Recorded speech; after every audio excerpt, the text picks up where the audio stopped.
여러분 안녕하십니까? 한밤의 기막힌 투자 진행의 김민겸입니다. 우리 한밤의 기막힌 투자 주말 방송은요. 주식 잘 알려주는 동네 백수 오빠라는 코너로 진행되고 있습니다. 저희 방송 함께 하시면서 9월 시작도 여러분들 투자 전략 잘 세워가시면 좋을 것 같습니다. 자, 그럼 본격적으로 토요일 방송 시작해봐야겠죠? 주인공 두 분 모셨습니다. 김정철 본부장님과 칼리 전문가님입니다. 안녕하세요. 네, 안녕하십니까. 반갑습니다. 네, 안녕하세요. 반갑습니다. 네, 오늘따라 굉장히 분위기가 뭔가 어두운 것 같은데 일단 시청자분들께 인사 부탁드리도록 하겠습니다. 네, 오늘 이제 좀 어두운 이유는 그겁니다. 오늘 이제 시장에서 오늘 삼성전자가 우리가 방송하고 있는 시간이 2023년 9월 1일이죠. 네. 그런데 이제 여러분이 보실 때는 2023년 9월 2일 날 이 방송을 보실 텐데 9월 1일 날 지금 현재 상황이 삼성전자가 무려 4%가 상승하면서 상승을 주도하고 있습니다. 근데 코스피는 거의 오른 게 없어요. 삼성전자 5%네요, 이제. 6%. 네. 오늘은 삼성전자 좀 많이 근데 상승을 했네요. 나머지는 아무것도 간 게 없으니까 다 망한 거죠. 개인 투자에 삼성전자 없는 사람들은 오늘 다 그냥 손가락만 빨고 있는 겁니다. 근데 삼성전자를 필두로 이 반도체 관련주들은 좀 좋은 흐름 보여지고 있지 않나요? 장비주들도 그렇고. 네, 근데 좋은 흐름 보여주고 있는데 네. 이제 그 종목이 거의 다 없죠, 사람들이. 왜냐? 2차전지 좋다고 다 우르르 2차전지 갖고 오늘 장에서는 또 2차전지가 2차전지 빠지고 갔다가 있는데. 그 뒤로 어떻게 했습니까? 테마주 간다 그래서 테마로 우르르 가고. 그러니까 삼성전자하고 반도체 장비주가 있을 리가 없어요, 우리 개인 투자분들이. 예, 그런 있을 리가 없기 때문에 저는 이제 그렇기 때문에 오늘 시장은 우울하게 시작했던 이유는 뭐냐? 개인 투자자들의 마음이 우울하다. 마음이 아프다. 마음을 대변하는. 예, 물론 저는 기쁜데 아. 기쁜 표정을 짓기가 좀 그렇잖아요. 왜냐면 제가 그리고 제가 그 지난주에 네. 어제 노란톡방에 제가 노란톡 메시지 오픈 채팅방에다가 반도체 갈 거다 근데 전 미리 간다고 그러면 종목을 쫙 설명해 드렸어요. 여러 개. 어떤 종목 설명해 주시나요? 기존에 우리가 보유하고 있는 종목도 많고요. 오로스 테크놀로지 오늘 6% 올라가고 있네요. 오. 보유 종목입니다. 네, 그리고 추가적으로 어제 얘기한 게 하나마이크론이었습니다. 하나마이크론 같은 경우는 지금 상한가 아닌가요? 지금 상한가 왔죠. 그러니까 여러분들은 지금 슬프지만 노란톡방에 들어온 순간 행복해진다. 라는 얘기를 다시 한번 또 얘기 드리면서 우리 시청자 여러분들 꼭 함께 하시면 좋을 것 같다 이런 얘기 다시 한번 드립니다.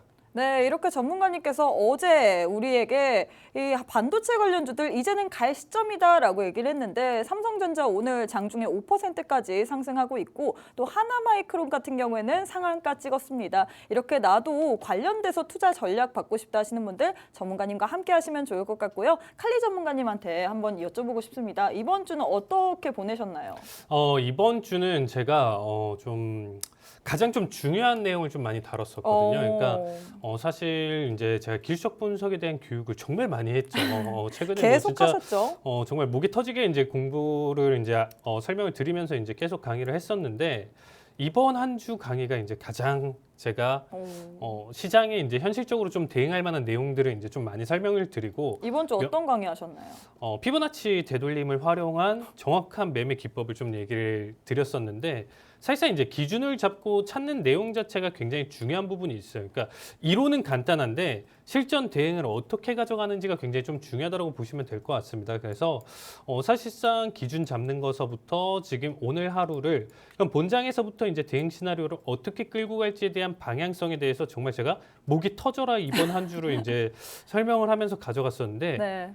정말 전체 다 수익을 가져갔었습니다. 그만큼 여기에 대해서 그 대응 영역이라든지 자리값 터치라든지 이런 부분들이 완벽하게 이어졌었던 한 주였었는데 딱 하루 당했습니다. 어제 이제 방송 녹화일 기준으로 이 목요일 장세는 사실상 뭐 보셔서 아시겠지만 뭐 큰 움직임이나 추세가 나오진 않고 변동성만 보여줬죠. 그러니까 네. 이 흔드는 거에 이 폭에 그냥 사실상 이제 짧은 손절 보면서 일단은 몇 번의 횟수 반복으로 일단 좀 당해준 모습이긴 했었는데 뭐 아직까지는 이렇게 이제 큰 추세 나왔을 때 잘 잡고 큰 하락폭 나왔을 때 이제 잘 잡는 매수만 가져간다라고 하면요 횟수 반복에서 이제 약손절을 몇 번 가져간다라고 하더라도 이제 한두 번의 이제 큰 수익으로 어떻게 보면 그 손실을 다 메꾸면서 수익 전환을 충분히 가져갈 수 있다 이 믿음으로 이제 선물을 봐주시면 될 것 같습니다. 그래서 정확하게 이 내용과 반대로 매매하시는 분들은 손실이 이제 굉장히 많이 나세요. 그래서 이번 한 주에 이제 반대로 하는 내용 자체에 대해서 이제 좀 설명을 드렸었는데 너무 공감을 많이 하시더라고요. 그래서 그렇게는 하지 마라. 그러니까 그 제일 최악의 습관으로 가져가는 게 아니고 그 반대로만 하면 수익이 날 수 있는 구조니까 그거에 대한 좀 교육을 좀 많이 집중했었던 한 주였습니다. 네, 이렇게 우리 전문가님이 또 오늘 자랑 아닌 자랑을 하셨죠. 계속해서 수익을 보다가 어제 하루만 조금 약손절을 했다라고 얘기를 했는데 그래도 계속해서 수익을 정확한 자리값을 통해서 우리에게 수익 주시는 전문가님과 함께하고 있습니다. 자, 그럼 이번 주 주요 이슈 한번 살펴보도록 할게요.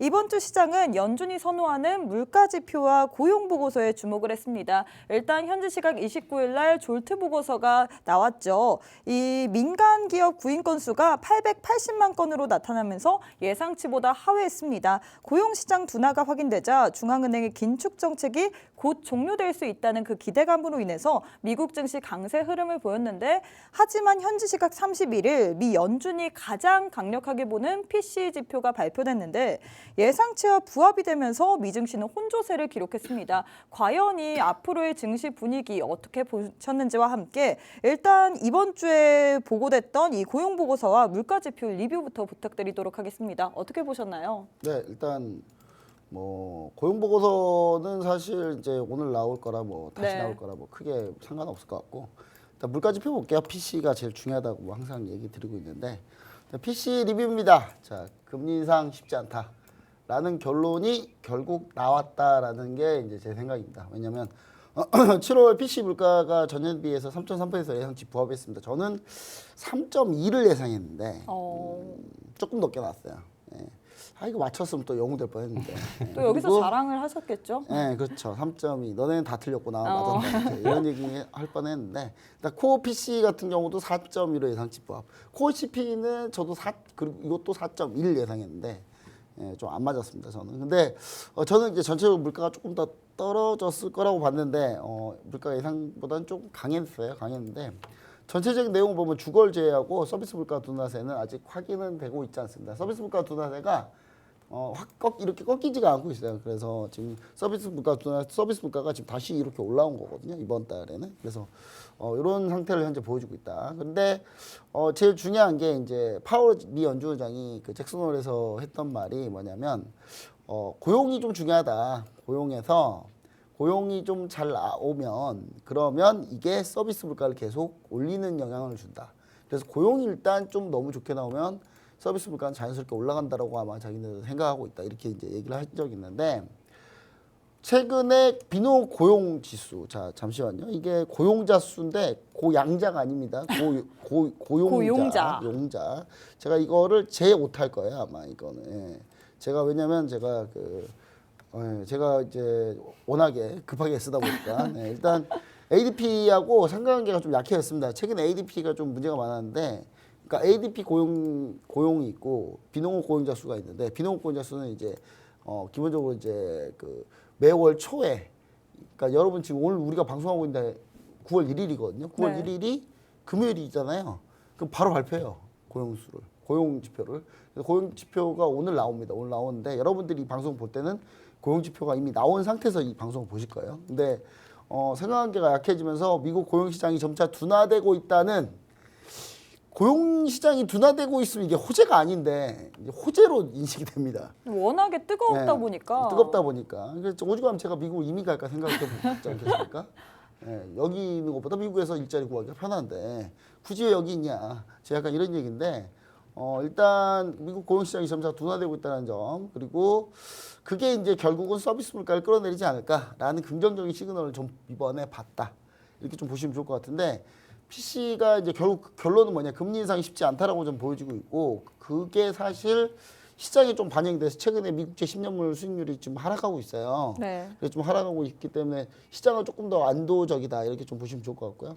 자, 보시면 PC 디플레이터 상승률 및 기호도를 좀 보시면 아시겠지만 이 PC 디플레이터가 이제 PC예요. 그냥 디플레이터 이거 생각하면 여러분 또 머리 복잡하니까 그냥 PC이라고 생각하시면 돼요. PC의 상승률을 하는데 이 PC 상승률에서 뭐가 기여를 하느냐라는 지표인데요. 보시면 아시겠지만 이게 식품 에너지, 식품 및 에너지 제외 상품, 주거 제외 서비스, 주거, PC, 핵심 PC 이렇게 딱 지표를 봤을 때 보시면은 과거에는 식품 및 에너지가 좀 많이 차지했어요, 물가를. 근데 여기서 식품 및 에너지 재상품 쪽이 늘어났다가 지금 이제 식품 및 에너지 재상품의 물가가 좀 떨어지고 있다. 네. 떨어진 게 지금 마이너스로 가고 있는, 이 녹색이 마이너스 간 거잖아요. 근데 주거 재 서비스는 여전히 플러스다, 지금 현재. 이런 상태고, 그 다음에 주거는 현재 플러스인데 약간씩 좀 줄어들고 있다. 이렇게 좀 보시면 좋을 것 같고요. 그 다음에 요 선 보시면은 이게 PC인데, 이 PC를 보시면은 PC가 지금 현재 지그재그로 해서 움직이고 있는데 진폭이 점점 작아지면서 다운되고 있다라는 거 보시면 좋을 것 같고, 핵심 PC는 일단 내려는 가고 있습니다. 추세는 내려가고 있어요. 추세는 내려가고 있는 문제는 뭐냐? 여기서 하방 경직성이 걸린 듯한 모습인데, 이제 요걸 내리려면 뭐가 필요하다? 고용이 좀 둔화돼야 된다. 고용이 둔화돼야 되기 때문에 고용이 둔화되는 부분을 좀 갖추려면은 이게 좀 밀려야 된다. 예. 이 파란색 선이, 그러니까 추후에는 이 파란색 선이 밀릴 거라는 거죠. 이제 고용이 둔화될 거라고 예상하고 있기 때문에. 그래서 그렇게 좀 보시면은 금리 인상은 앞으로 쉽지 않다. 11월에 금리 인상, 미 연준이 금리 인상한다는 거 그거 믿지 마라. 속지 마라. 예, 한두 번 그냥 시장 안정시키려고 최대한 얘기하는 거니까. 자, 그다음에 PC 내 주거 제외, 그 한글 잘 읽어야 돼요. 예. PC 내에 있는 건데 네. 주거를 뺀 거예요. 주거를 뺀 서비스 물가 상승률을 보면은, 자, 주거를 뺀 물가 상승률이 현재 지금 올라오고 있다는 게, 요게 문제거든요. 요게 고용으로 토르의 망치로 이렇게 고용 둔화가 토르의 망치가 돼서 이렇게 때려서 이렇게 내려가야 돼. 이게 쭉 내려가야 되는 거죠. 예. 그리고 소비자 지출보다 낮은 개인 소득 증가율인데, 이게 뭐냐면 소비자 지출보다도 개인 소득 증가율이 떨어지고 있어요. 그러니까 지출이 좀 더 많은 거죠. 지출이 줄어야 물가가 떨어져요. 지출이 줄어야지 물가가 떨어지는데, 지금 현재 낮은 개인 소득 증가율을 좀 보여주면서 결론적으로 소득 증가율이 좀 떨어지면은 결론적으로 나중에 시간차를 두고 지출은 밀립니다. 그래서 현재 낮은 개인 소득 증가율이 나오고 있기 때문에 결국 이 소비자 지출은 어떻게 된다? 꺾일 가능성이 높다. 그럼 물가는 좀 내려갈 가능성이 높다라는 시그널을 우리는 볼 수 있다. 자, 그다음에 ADP 고용자 수 증감도를 보시면 아시겠지만, ADP 고용자 수가 빠르게 쭉 밀려 내려와서 지금 6개월 이동 평균하고 지금 3개월 이동 평균 보시면 아시겠지만, 6개월 이동 평균은 나고 3개월이 빠르게 밀리잖아요. 그러면 이게 뭐죠? 데드크로스 나타나면서 쭉 밀리게 되면 결국은 고용자 수가 밀려서 금리를 올릴 필요가 없게 된다라는, 경기가 약간 침체되는 느낌이 좀 나면서 금리를 굳이 올릴 필요가 있냐라는 얘기가 나올 거다라는 게 제 예상이고, 실제 배드워치 보시면은 거의 반반 움직이는 것 같긴 한데, 11월 금리 인상 확률이요. 근데 저는 아직까지도 금리 동결 확률이 좀 더 높기 때문에 이제 저는 이게 좀 굳어지는 상황이 되지 않을까, 이렇게 좀 예상하고 있습니다. 네, 최근에 비농업 고용자 수와 ADP의 상관관계가 약해지면서 미국 고용시장이 점차 둔화되고 있습니다. 결국에는 서비스 물가 하락의 가능성까지 보이고 있는데, 그래서 금리 인상이 쉽지 않다라고 얘기를 해주셨습니다. 일단 또 칼리 전문가님의 의견도 들어봐야 될 것 같은데 어떻게 보셨나요? 네, 일단 졸트 보고서를 좀 보시면요, 네. 좀 의외였어요. 그러니까 사실 이전부터 제가 이제 지표를 보고 대응을 안 한 게 아닌데, 네. 이 졸트 보고서로만 지금 선물 지금 바라보셨을 때, 자, 지금 차트를 보시면요, 여기 구간이에요. 그러니까 자, 여기서 지금 30분 지금 분봉 보시면요, 여기서 이제 졸트 보고서 나와주고 나서 끌어올린 자리값이 오. 대략적으로 이제 500포인트 정도 되거든요. 네. 근데 사실상 이 지표 자체로만 놓고 본다라고 하면요, 이 정도 상승 흐름을 가져갈 수 있는 지표 내용은 아니에요. 그래서 어떻게 보면 이번 내용 자체가 어떻게 보면 쇼크로 나왔죠. 예상치가 이제 946만 정도 생각했었는데, 그거보다도 이제 훨씬 더 낮은 882만이 나와주면서, 저는 사실상 이때 좀 이 정도까지 쇼크를 좀 보여준다라고 하면요, 오히려 이제 경기 침체 쪽에 대한 해석이 강하게 나와주면서 낙폭까지도 같이 보여줄 수 있다, 이렇게 양방향성 해석을 좀 가져갔습니다. 근데 네. 어쨌든 이때 발표 직후에 방향성을 띌 가능성이 높다라는 얘기를 드리면서 결국에는 이 상승에 순응을 하면서 제가 아까도 말씀드렸지만 하루 빼고는 다 수익을 가져갔다라고 얘기를 오. 드렸었죠. 그래서 여기서 이제 뭐 300대, 400대까지는 예상을 못했어요. 어쨌든 네. 300 이상 지금 올라가는 매수세라든지 이런 부분들까지 결국에는 그냥 트리거가 필요했던 겁니다. 제가 근데 항상 그 좀 고용 강조를 지표가 드리죠. 그러면 그 트리거가 됐다 뭐 이런 얘기인가요? 그렇죠. 이제 지금 현재 자리에서의 변동성에 대한 상승 흐름의 트리거가 됐다라고 보시면 될 것 같아요. 근데 일단 이 졸트를 좀 자세히 보시면요. 결국에는 이번 잭슨홀에서 이제 파월 의장의 이제 연설이 굉장히 좀 중요했던 건데 네. 결론적으로 고용 자체를 이제 굉장히 좀 중요시 보고 있고 코어 자체에서 물가가 떨어지려면 결국엔 물가가 중요한 건데 물가가 떨어지려면 이 고용 쪽이 굉장히 좀 중요한 부분이다. 여기서 타이트한 부분이 없어져야 된다고 했는데 그 부분이 바로 비춰지다 보니까 시장에서 어떤 해석을 가져갔을까요?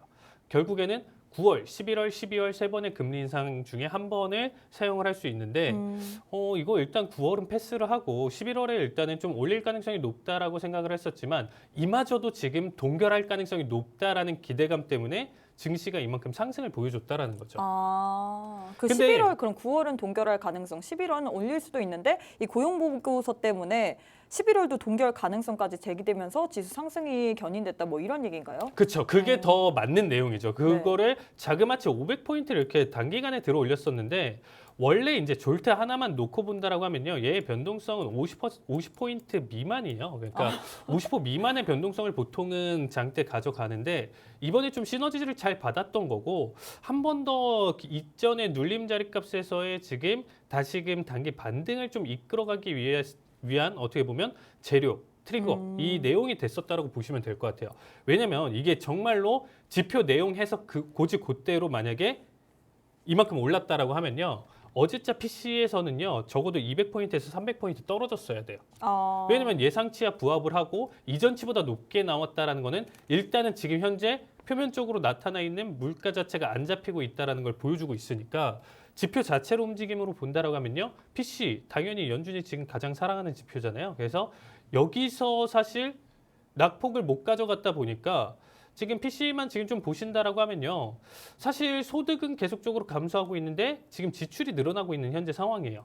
그래서 아까 본부장님이 얘기를 해주셨던 것처럼 조금 그래도 지표 내용 해석으로 바라봤을 때 소득이 점차 줄고 있는 현재 상황으로 놓고 본다라고 하면 결국에는 이제 뭐 한 달, 두 달, 세 달 있다가 뒤에서 본다라고 하면 당연히 내 소득이 주는데 지출이 계속적으로 늘어날 수 있는 결과는 가져갈 수가 없잖아요. 네. 결국엔 꺾일 것이다. 그래서 그거를 예상하고 이게 반영됐다라고 이제 좀 볼 수는 있겠지만 사실 근데 그래도 우리가 그래도 지표 발표하는 거를 본다라고 하면 그렇게 고지고대로 해석 안 하고 한 번 더 다음 달, 다다음 달 예상으로 넘어갈 거면 지표 발표에 대한 변동성 움직임이 나오면 안 되는 거죠.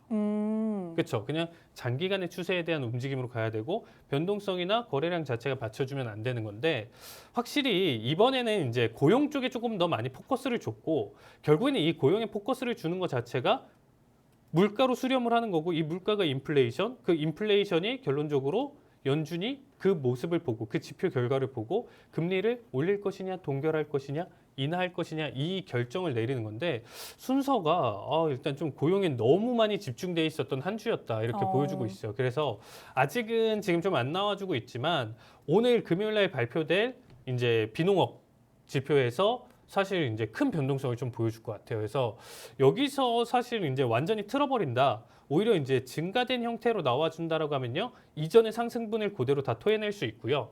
오히려 여기서마저도 비농업마저도 지금 더 안 좋게 강하게 안 좋게 나와준다라는 시그널이 있다라고 하면 이 자리값 버티면서 다음 주 기대감까지 해서 상승 자리값을 더 크게 보여줄 가능성이 있다라고 보시면 될 것 그럼 같습니다. 비농업까지는 봐야지 우리가 알 수 있다 뭐 이런 얘기인가요? 왜냐면 이제 사실 이제 PC도 중요하고 나머지 이제 신규 실업 수당 청구 건수라든지 나머지 이제 고용 지표들이 굉장히 중요한데 이 비농 지표는요 사실 인플레이션이 발생하기 전에는 한 달 중에 나오는 지표 중에 가장 중요한 지표였어요. 사실 제 1순위였었고 코로나 쇼크 이후서부터도 변동성을 몇백 포인트 이상 단기간에 보여줬었던 가장 제 1순위 지표 중에 하나였습니다. 그래서 뭐가 됐든 이 비농업 부분에 대한 내용 자체는 항상 중요도를 별 5개라고 생각하면서 보시는 게 좋을 것 같아요.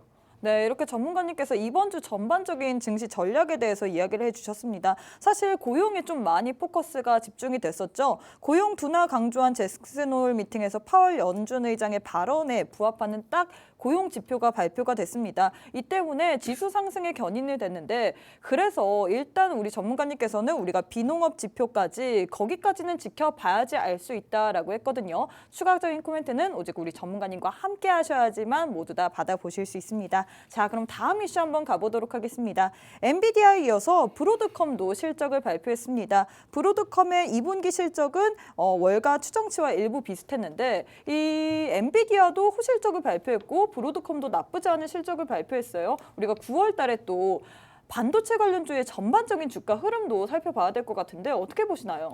사실상 이제 반도체로 놓고 본다라고 하면요.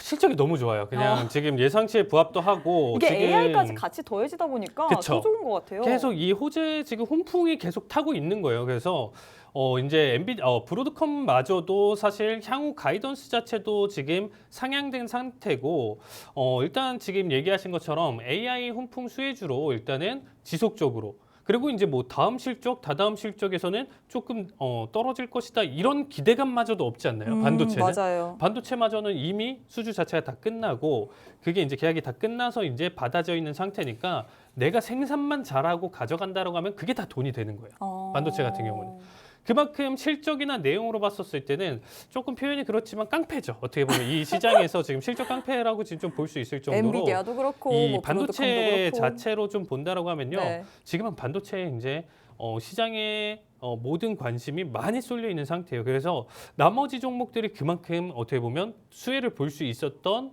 종목들마저 지금 좀 못 가져가다 보니까 종목 선별하기 정말 까다롭습니다. 그렇다고 반도체로 제가 다 모든 투자 내용 자체를 추천을 드릴 수가 있는 그렇죠. 상황은 아니겠죠. 그만큼 지금 좀 쏠림 현상이 좀 강한데 사실상 이제 엔비디아도 뭐 보셔서 아시겠지만 자 엔비디아 차트 때도 이제 엔비디아는 실적이 그렇게까지 좋았었는데 네. 자 보시면 아시겠지만 엔비디아 때도 호실적 발표하자마자 뚝 떨궜어요.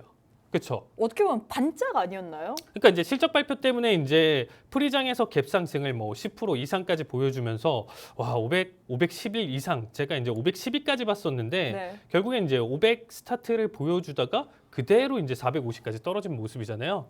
그러다가 지금 어쨌든 엔비디아다 떨어지면 사자 이러한 지금 매수세가 지금 받쳐지면서 거의 이제 전고 부근 때까지 오히려 이제 프리장 고점까지 보려면 아직까지 조금 멀긴 했죠. 네. 510 넘었었던 자리값이다 보니까 그래도 상승 추세를 계속적으로 좀 보여주면서 지금 뭐 지수 낙폭이 오든 뭐가 오든 굉장히 지금 주가 방어를 잘할 종목이긴 하다 이렇게 생각하고 있어요. 그래서 내가 이제 종목 투자로 본다라고 하면 당연히 반도체 지금 사도 괜찮나요? 근데 뭐 이렇게 엔비디아는 아니잖아요. 지금 현 시점에서.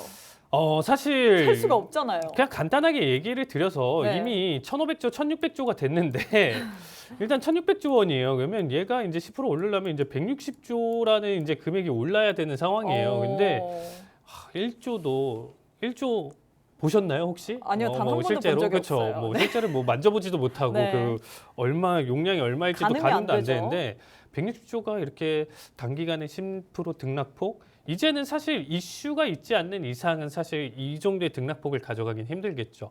정말 뭐 AI 쪽 이슈 아니면 이제 반도체 이슈 쪽에서 얘네가 이제 어떤 거를 개발을 했는데 이게 또 전 세계 독점을 가져가면서 큰 금액으로 이제 팔린다던가 이런 호재성인 내용 자체가 있어야 좀 그 추세나 내용 자체가 좀 가져갈 수 있고 지금 시총이 그러니까 아직까지는 이제 월가에서도 이제 상단은 여기서 제한 두지 않고 조금 더 남아 있고 매수세가 더 남아 있다라고 얘기는 하고는 있지만 제 생각에서는 이 무거운 시총 자체의 움직임 자체가 이제 좀 많이 둔화될 것이다. 그러니까 오히려 뭐 깨긴 하더라도 한번 깨고 나서 낙폭이 굉장히 좀 뼈아플 거예요. 그래서 오히려 고점 돌파에 대한 관점 해석보다는요. 내가 정말 주주 친화적인 입장으로 내가 얘를 한 3년, 5년 뭐 이렇게 큰 관점을 가지고 모아간다라는 관점, 떨어질 때마다 모아간다는 관점은 정말 좋다라고 생각해요. 근데 뭐 이거를 단기적으로 지금 큰 수익을 보기 위해서 여기서 큰 금액으로 단기 투자를 지금 좀 바라본다라고 하면요.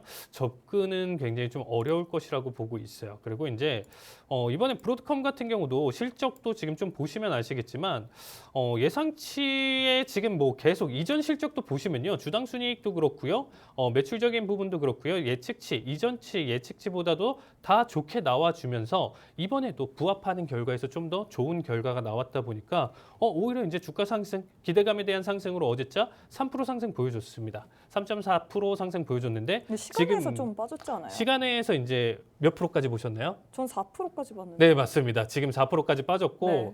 지금 이제 프리장에서 지금 시간대 안 나오고 있다. 오후 타임에 이제 또 다시 나와줄 텐데 올린 거를 다 토해내고 있어요. 그러니까 지금 이게 이제 또 브로드컴도 그렇고 지금 엔비디아도 그렇고 이제 어떻게 보면 반도체는 자체적으로 봤었을 땐 너무 좋긴 하지만 계속 이 상승 제한이 좀 많이 걸릴 가능성이 크다. 이제 추세 자체로 계속 꾸준히 잘 밀고 넘어가는 움직임이기보다는 가다 말고 이런 움직임 변동성 좀 수렴 형태로 빠질 가능성이 있다 보니까 사실 이제 단기적인 도전 해석보다는요. 여기서부터 이제 내가 빠지고 넘어갈 때마다 조금씩 사서 모으는 거를 이제 좀 추천드리고 사실 이제 반도체 종목들을 이제 좀 보시면요. 이제 퀄컴 같은 경우도 지금 일단 최근에 보시면 아시겠지만 횡보장세 자체가 굉장히 크죠. 그러니까 이제 고점 자체로 좀 보시면요. 지금 이제 호재를 맞아서 이제 얘 역시도 이때 뭐 반도체 전체적으로 봤었을 때 나쁘진 않았었거든요. 네. 그러니까 한도 끝도 없이 올라갈 것 같은 이 종목 자체가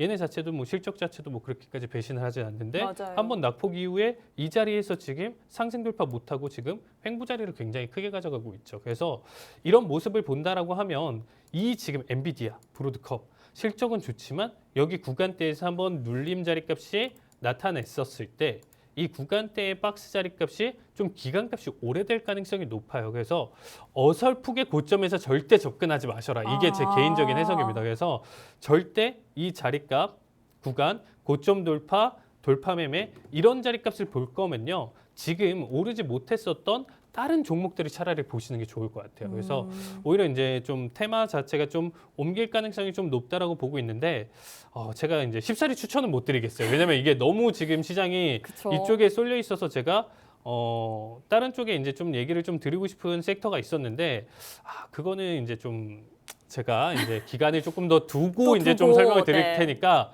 어쨌든 지금 노란톡방을 참여하셔야 네. 그 내용을 제가 이제 계속적으로 좀 브리핑 드리면서 좋은 섹터 방향 속에서 이제 찾을 수 있는 좋은 발굴할 수 있는 기업들을 설명드릴 테니까 노란톡방 많은 참여 부탁드리도록 하겠습니다. 네, 이렇게 전문가님께서 이 엔비디아에 이어서 브로드컴까지 실적이 예상치에 부합하는 수준이 보였습니다. 계속해서 반도체 관련주들 현재 계속 주가가 쏠리는 경향이 있는데 전문가님께서는 어설프게 고점에서 잡지 마라라고 얘기를 하셨습니다. 오르지 못한 차라리 다른 종목군들을 봐라라고 얘기를 했는데요. 자세한 내용은 우리 전문가님과 함께 하셔야지만 모두 다 알 수 있고요. 그럼 국내 관련주들도 한번 살펴보도록 하겠습니다.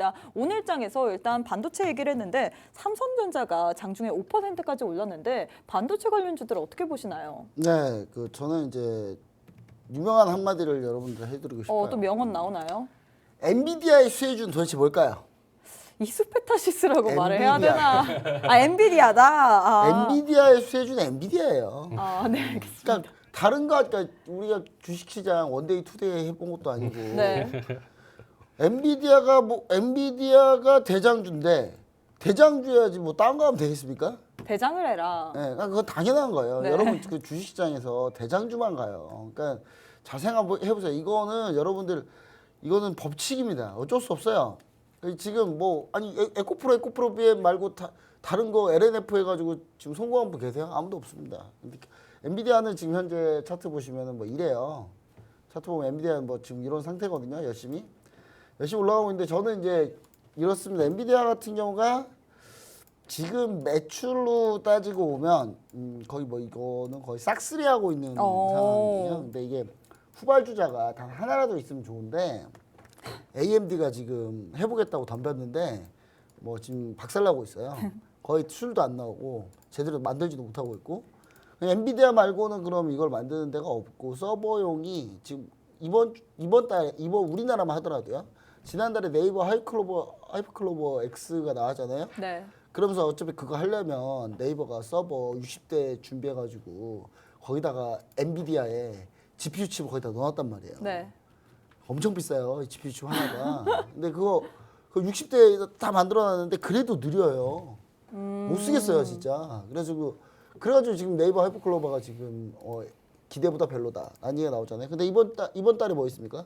솔트룩스가 곧 AI GPT 발표합니다, 이제. 네. 솔트룩스도 발표하는데 얘네도 서버 엄청 해놨을 거예요. 그러니까 생각해 보시면은 이 서버 때문에 안 된다. 이거 서버 때문에 반도체 무조건 들어가야 된다. 그럼 서버 관련된 그렇죠. 가야 엔비디아가 된다, 이런 엔비디아가 얘기인가요? GPU를 거기다 다 하나씩 넣으면 내년에 아무리 많이 해도 엔비디아는 만든 저쪽 다 팔리는 상황밖에 안 되는 상황이에요. 근데 이게 그 칼리 전문가님 얘기하는 건 뭐냐면 그러면 엔비디아가 그러면 더 만들어서 더 팔려면 그러면 공장을 더 지어야 될 거 아니에요. 네. 엔비디아는 근데 공장을 짓는 회사도 아니고 얘 팹리스거든요. 근데 얘네 그럼 공장 이거 대신 만들어줄 때가 필요한데 그 만들어줄 때는 뭐 지금 당장 공장 만들자 뚝딱 요술방망이라 뚝딱 공장 다음날 나와요. 딱. 그리고 생산 이런 그게 게 안 있어요. 되죠. 네, 그게 불가능해요. 네. 그러니까 엔비디아는 그러니까 더 늘리고 싶어도 매출은 딱 한계가 정해져 있어요. 그냥. 한계가 딱 정해져 있단 말이에요. 그러니까 그런 식의 해석으로 좀 들어보시면 좋을 것 같다. 다만 이제 서버용 반도체 쪽으로 조금 전환을 시키려고 노력을 하겠죠. 최대한 네. 모든 뭐 파운드리 하는 회사들이 뭐 TSMC가 열심히 그거 하겠죠. 근데 이게 뭐 단기간에 그렇게 되지는 않는다. 그래서 이제 올라가더라도 뭐 엄청난 슈팅이 나왔다 그러면 뭐 매도하고 다시 보고 이런 식으로 해야지. 이거 보면서 뭐 계속 단타를 오랫동안 하시면 좀 안 된다. 뭐 이런 뜻으로 보시면 좋을 것 같고 다만 저는 엔비디아의 수혜주는 엔비디아다. 라는 얘기 드리면서 오늘 삼성전자가 오른 이유가 더 중요합니다. 그렇죠. 오늘 삼성전자가 뭐 때문에 올랐냐? 엔비디아 때문에 올랐어요. 네. 오늘 엔비디아가 지금 그 지난 작년에 모건스탠리에서 리포트 제목이 Winter is coming 해가지고 나왔단 말이야. 약간 무슨 느낌이냐면 네. 그 크리스토퍼 놀란 감독의 그 영화 다크나이트의 마지막 편 보면은 그 Winter is coming 해요. 그 배우 누구죠? 앤 해서웨이가 그런 말 하거든요. 그러니까 그런 느낌이에요. 진짜 그 리포트 쓴 애널리스트가 그런 느낌을 한 거래요. 그런 느낌을 한 건데 네. 이제 오늘 리포트가 어제 나왔습니다. CT에서 겨울이 끝난 것 같다 뭐 이런 얘기가 나온 것 같은데 목표가 올려놨어요. 자, 삼성전자가 HBM 반도체를 4분기부터 엔비디아에 납품할 가능성이 있다. 지금 상황이 어떠냐면 엔비디아가 GPU 칩을 만들어요. 네. 엔비디아가 GPU 칩을 만들면 거기에 맞춰서 따라가주는 메모리 반도체가 필요한데 그 메모리 반도체는 HBM 반도체가 됩니다. 반도체가 이렇게 하나만 이렇게 반도체가 이렇게 하나만 있는 게 아니라 이걸 적층으로 쌓아 올려서 이렇게 그렇죠. 하는 거죠. 그 HBM 반도체가 그게 필요한데 그게 짝이 들어가야 서버가 돌아가요. 안 돌아 뻥 난단 말이에요. 그럼 서버가 돌아가야 되는데 지금 엔비디아는 GPU 칩이 지금 막 쏟아내고 있는데 HBM 반도체가 없어요 지금. 근데 삼성전자가 지금 급하게 지금 막 라인 뜯고 막 이거 막 HBM 만들려고 지금 막 공사하고 있고 막 거기서 삼성전자 임원들이 막 눈 부라리면서 너 빨리빨리 안 해 막 지금 이러고 있는 상태란 말이에요. 네. 지금. 근데 지금 4분기부터 삼성전자가 이 엔비디아에 납품할 가능성이 좀 있다라는 얘기가 좀 있습니다. 그리고 2024년에는 메인 공급처가 될 가능성이 있다라고 CT가 얘기를 했는데 요거 저도 동의합니다. 왜냐하면 지금 엔비디아의 HBM 반도체 메인 공급처는 SK 하이닉스인데 네. SK 하이닉스가 점유율도 훨씬 크거든요. 근데 삼성전자가 내년에는 메인 공급처가 된다는 거예요. 이유는 뭘까요? 캐파가 상대가 안 돼요. 일단 SK 하이닉스가 할 수 있는 캐파하고 삼성전자가 할 수 있는 삼성전자 캐파와 캐파는 상대가 안 되고 지금 삼성전자가 지금 캐파 지금 증설을 하고 있는 이 규모 자체가 네. SK 하이닉스를 압도합니다 지금. 그래서 삼성이 원래 이런 회사예요. 그러니까 SK 하이닉스가 내내 1위를 달리고 있는데 삼성전자가 얘 돈 되네? 야 저거 해. 다 저걸로 바꿔. 이제 들어가자. 그러면 이제 1위가 바뀌어버린 거예요. 이제 그런 상태인데 지금 메인 공급처 될 가능성. CT가 이제 삼성전자 목표가를 원래 10만 원 해놨다가 2만 원 더 올려놨어요. 근데 지금 7만 원이죠? 예, CT가 근데 CT 많이 틀리니까 너무 믿지 마시고. 그리고 삼성전자는 그래서 그러면 CTA가 생각하는 삼성의 장점은 뭐냐? SK하이닉스와 다른 장점. GAA 바운드리랑 HBM, 어드밴스 패키지가 모두 다 할 수 있어요. 삼성전자만 가면, 그러니까 고객사가 삼성전자한테만 가면, 그러니까 그거죠. 원스톱 서비스. 예. 그러니까 한마디로 놀이공원에 가서 밥도 먹고, 다 할 수 있는 거 예, 뭐 이런. 교복도 빌려서 옷 입고, 어. 사진도 찍고, 예, 티스프레 뭐 이런 거 네, 타고, 그것도 타고 다 할 수 있다. 예, 다 할 수 있다. 그 옆에 캐리비안 땡땡도 가고, 어. 그러니까 그런 한 번에 할 수 있다는 거죠. 어. 생각해보니까 거기도 삼성전자 계열사네요. 예. 여튼간에. 예. 삼성전자 관련 회사들은 이렇게 원스톱 되게 좋아해요. 저 신세계만 봐도 그래요. 신세계만 봐도 저기 그 스타 필땡 가면 거기서 내내 놀라고 거기 만들어놨는데 예. 요즘 실적은 별로 안 좋다고 합니다. 여튼간에 자 8월 무역 실적에서 반도체가 또 오늘 이거 트리거를 쐈던 곳이 있어요. 오늘 트리거 쐈던 게 뭐냐면 보통 월말이 끝나면 그 다음날 바로 수출입 데이터가 나와요. 네. 여러분들 이거 엄청난 힌트예요. 수출입 데이터가 나오자마자 여러분 뭐 해야 돼요? 각 지역별, 그러니까 각 권역별 수출입한 내용까지 다 봐야 돼요. 왜냐? 어느 특정 회사들의 공장은 어느 지역에 모여 있거든요. 근데 거기서 수출이 뭐뭐 돼 있다. 이게 얼마나 늘어났다를 보면 그 회사가 얼마나 벌었는지 그냥 바로 알 수 있어요. 근데 오늘 무역 시장에서 반도체가 좀 올라왔어요. 그래서 요게 트리거가 돼서 삼성전자 올라왔고 CT 보고서까지 합쳐가지고 지금 오늘 달리고 있습니다. 하나마이크론 탑픽으로 어제 이미 톡방에서 공유했습니다. 아 나 못 믿겠다. 못 믿겠다 하시는 분은 증거 자료 있나요? 톡방 있는데 제가 이거 보여줄 수 있을지 모르겠네요. 생각해보니까 스캔이 안 되네요. 자, 네. 여튼간에 어쩔 수 없이 제가 톡방 오시면은 그 어제 날짜가 31일이죠. 8월 31일 네. 날짜로 제가 하나마이크론을 봐야 된다라고 한 내용 보여드릴 겁니다. 그래서 추가로 반도체 소재 관련주로 땡땡땡땡땡. HBM 반도체 땡땡땡. 삼성전자 자 이건 SK 하이닉스 HBM 반도체를 얘기하는 거예요. 처음 얘기한 종목은 SK 하이닉스 HBM 반도체. 근데 삼성전자가 HBM 반도체를 들어가면 이 회사 무조건 따라붙습니다. 좀 길어요. 긴데 제가 지난주에 얘기했던 종목입니다. 지난주에 얘기했던 종목이에요. 자 그리고 차량용 반도체 관련주 땡땡땡땡땡까지 추가해서 봐야 된다라고 좀 보시면 뭐 좋을 그럼 것 히든 같습니다. 종목이 4개인가요? 4개인데 지금 제가 이걸 작성할 때는 다 안 올랐거든요. 네. 근데 지금 방금 작성한 지 지금 몇 시간이 지났는데 보니까 다 올랐어요 지금. 애들이 눈치가 좀 없네요. 네, 눈치가 좀 없어요. 네. 지금. 오늘 안 가져오면 얼마나 좋아 이거. 근데 가는 좀 올라왔는데 이제 저는 이게 조금 더 조정을 길게 받을 갈 때, 수도 있다. 그러면 이제 길게 갈 가능성이 있기 때문에 조정시 매수 관점으로. 근데 이 중에 2개는요, 여러분 이미 지난주랑 지지난주에 이미 다 얘기했던 종목이에요.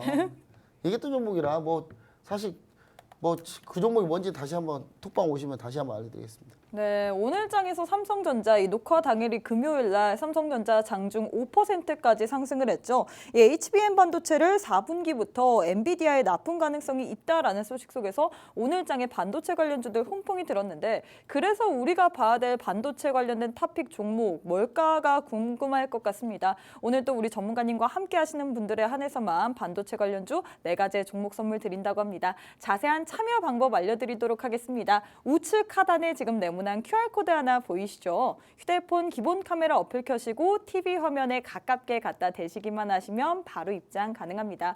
혹은 문자 샵 3989, 샵 3989번으로 주자일백 3글자 입력 후에 전송해 주시면 저희가 10초 안에 웹페이지 링크 하나 보내드리거든요. 링크 타고 노란 톡방 안에 빠르게 입장하시면 좋을 것 같습니다. 자, 그럼 우리 여러분들이 칼리 전문가님의 실전 매매 너무 궁금하다고 하셔서 오늘도 하이라이트 영상 준비했습니다. 하이라이트 보고 오시죠.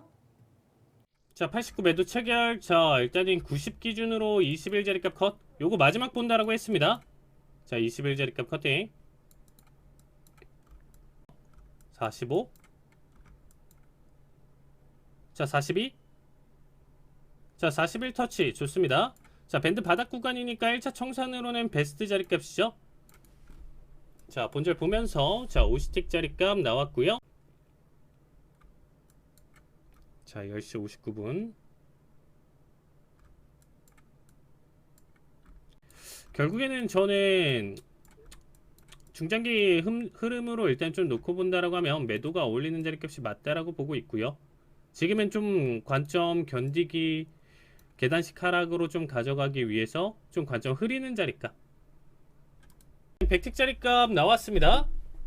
자, 백틱 자리값 지금 나와줬고요. 자, 그 이상 낙폭 231 자리값 올청 자리값입니다. 이거는 대응 영역이라고 얘기 드렸습니다.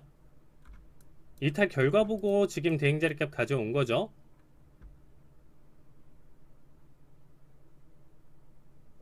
에이, 백틱이네요. 자, 아쉽지만 백틱 수익으로 마무리 보도록 하겠습니다. 자, 백틱 수익 축하드립니다. 69 자리값 매도 체결. 자, 81 자리값 커팅 가져가겠습니다. 본절 자리 잡고요. 자, 일단은 올청 자리값은 다시 수정할게요. 자, 71 자리값 본절 대행 자리값 가져가 보겠습니다.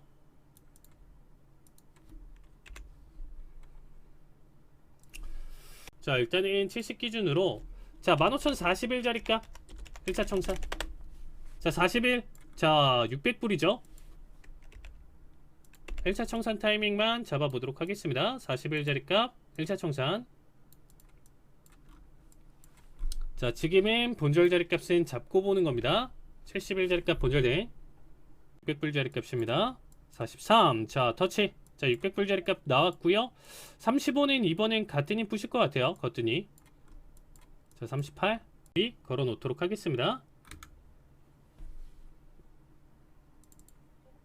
지금 청산은 56분 전까지만 볼 거예요. 자, 21 터치. 자, 16. 자, 거의 다 왔습니다. 14. 자, 11 자리값 올청. 한 번만 더. 12. 좋습니다. 1200불 수익 축하드립니다. 자, 111 매수 체결. 자, 111 기준으로 자, 99 자리값 커팅인데 뭐 바로 누르냐 하필. 자, 15,145 자리값 1차 청산. 자, 뚫어주고 있습니다. 자, 매수 나쁘지 않고요. 125까지. 자, 단기 급등이면 일단 청산 근거도 충분히 놓여져 있다라고 보고 있어요. 145 자리값 올청 같이 보시죠.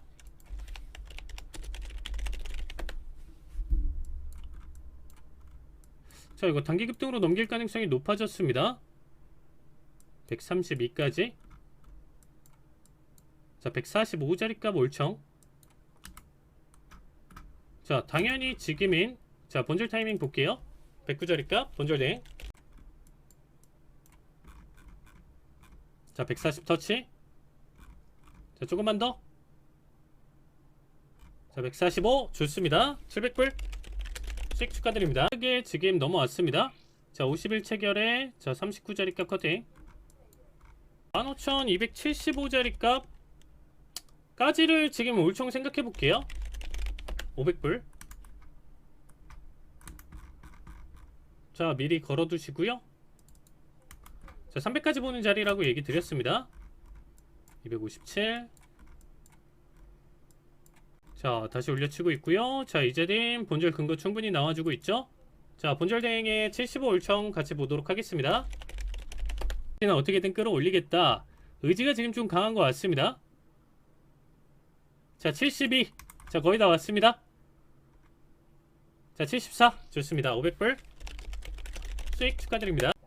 자, 29자리값 매도 체결. 자, 41자리값 커팅. 자, 20초반까지 좋습니다. 자, 411 다이렉트 좋습니다. 자, 일단 요거 401자리값 같이 끊을게요. 600불. 자, 15,401 올청대기. 404 401.25 좋습니다. 600불 수익 축하드립니다.